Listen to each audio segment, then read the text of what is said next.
ঈশ্বর কথাই কথা, আত্মানং বা বিজানীথ, অন্নং বাচং বিমুঞ্চথ।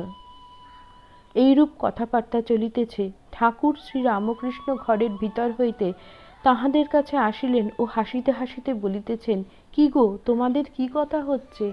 নরেন্দ্র বললেন, এর সঙ্গে স্কুলের কথাবার্তা হচ্ছিল, ছেলেদের চরিত্র ভালো থাকে না।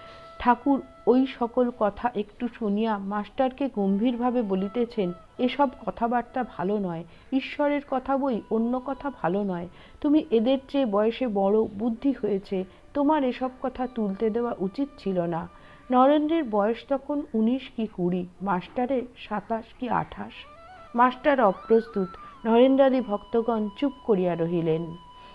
ঠাকুর শ্রীরামকৃষ্ণ দাঁড়াইয়া হাসিতে হাসিতে নরেন্দ্রাদি ভক্তগণকে খাওয়াইতেছেন। ঠাকুরের আজ মহা আনন্দ।